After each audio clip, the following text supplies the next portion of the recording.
Moves into the metro. St. Paul is running out of time to avoid a worker strike. Public Works, Parks, Sewer, and Water workers could walk off the job if negotiations on a new contract fall through. Danny Spiewak is live in St. Paul tonight with details on all that. Danny? Well, tonight I'm told negotiations are still ongoing at this hour between the unions representing public employees and the city of St. Paul. Now, with all the snow we've gotten this year, and then of course the horrible pothole season, which you know if you've driven on anything like Summit Avenue behind me, there's a lot of public interest and urgency around this labor dispute because, again, it involves snowplow drivers as well as those that fix potholes.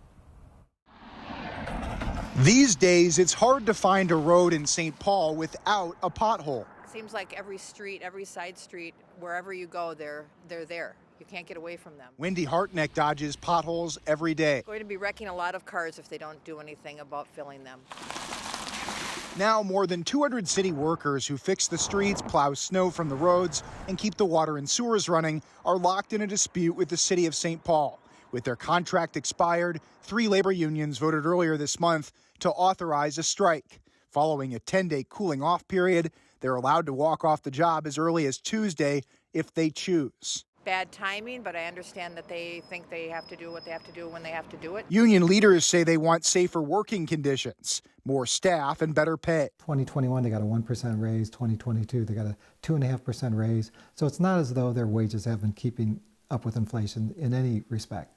So I think that the city's going to have to come up with a little more money. David Larson is a professor of labor and employment law at Mitchell-Hamlin School of Law. This is the time for the union to negotiate.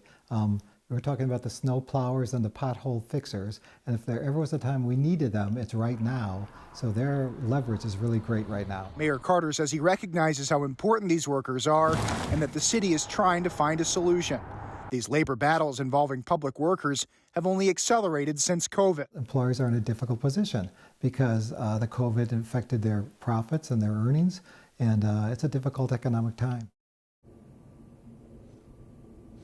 We did reach out to Mayor Carter's office tonight. They have not given any updates about this situation. However, of course, Mayor Carter has said that they're working towards a solution. They also, though, haven't given a plan on what will happen in the city and who would do these jobs if they do walk off the job at some point tomorrow. However, again, certainly no guarantee of a strike at this point as negotiations are still ongoing right now.